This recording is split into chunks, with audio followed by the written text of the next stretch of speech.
بسم اللہ الرحمن الرحیم۔ ایک سوال ہے، بھینس کی قربانی کا کیا حکم ہے؟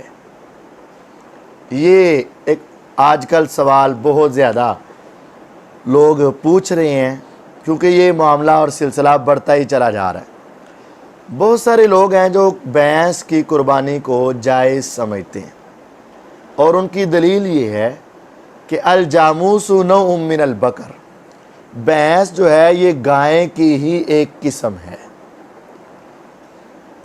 پہلا جواب تو یہ ہے کہ بعض لوگوں نے اگر یہ کہا ہے بھینس جو ہے یہ گائے کی قسم ہے، تو بہت سارے ایسے لوگ ہیں جنہوں نے ایسا نہیں بھی کہا، اور یہ ایک لغت کی کتابوں میں ہے نا۔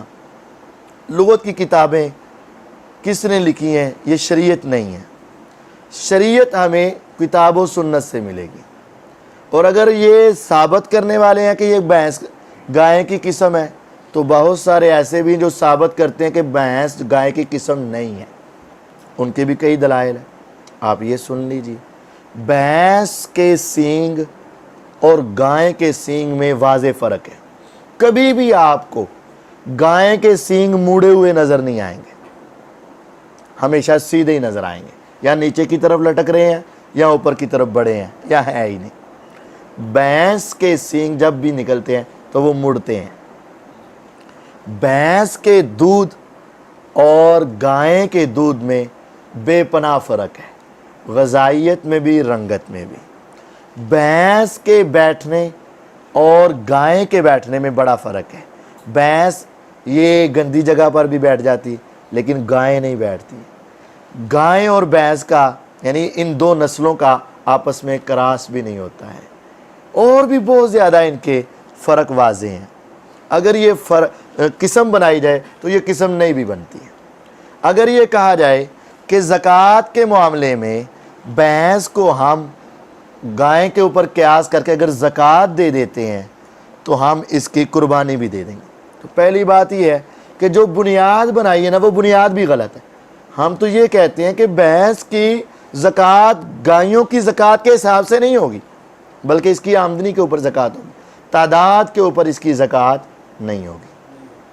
تیسری بات یہ ہے کہ سب باتیں اگر ان کی مان بھی لی جائیں اپنے بھائیوں کی کہ جناب یہ بھینس جو ہے یہ گائے کی قسم ہے، مان لیا وقتی طور پر، جو بھینس جو ہے یہ اس کی زکوٰۃ ایسے دیتے ہیں، یہ تو ان کا مسئلہ ہے نا، دیتے ہیں کہ نہیں دیتے۔ یہ قربانی ایک تعبدی حکم ہے، یہ ایک عبادت ہے۔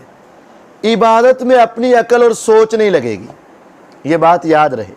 عبادت میں قیاس نہیں ہوتا، عبادت میں عقل اور اجتہاد نہیں ہوتا، عبادت میں رائے نہیں ہوتی۔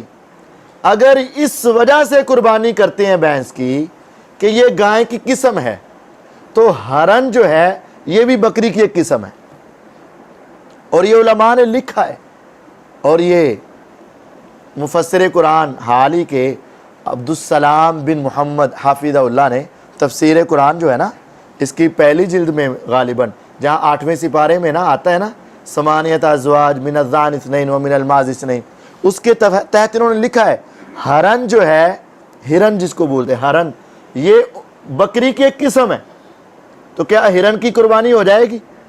نہیں ہوگی۔ جو قربانی اللہ کے رسول صلی اللہ علیہ وسلم نے کی ہے نا اسی کی قربانی جائز ہے۔ وہ آپ کی قولی حدیث سے، فعلی حدیث سے، تقریری حدیث سے جو قربانیاں ثابت ہیں اسی کی قربانی ہمیں کرنی ہے۔ اللہ کے نبی علیہ السلام نے حکم دیا ہے یا کر کے دکھایا ہے، یا آپ کی زندگی میں جو قربانیاں ہوئی ہیں اور آپ اس کے اوپر خاموش رہے ہیں، یہ ہے قولی، فعلی اور تقریری حدیث۔ ہم عبادت کر رہے ہیں، عبادت میں عقل کو دخل نہیں ہے، عبادت میں لغت کو دخل نہیں ہے، عبادت میں اجتہاد اور قیاس کو دخل نہیں ہے۔ جو قربانی اللہ کے نبی صلی اللہ علیہ وسلم سے ثابت ہمیں وہی کرنی چاہیے، اور احتیاط بھی اسی میں ہے۔ اب دیکھیں نا، ایک چیز آسانی سے مہیا ہو رہی ہے، ایک چیز آسانی سے مل رہی ہے، گائے بھی مل رہی ہے، اونٹ بھی مل رہا ہے، بکرا چھترا بھی مل رہا ہے، دمبا بھی مل رہا ہے، یہ چیزیں آسانی سے ساری اویلیبل ہیں، اور ان کے اوپر مہر نبوت ہے کہ یہ کرنی جائز اور درست ہے۔ اور ایک وہ چیز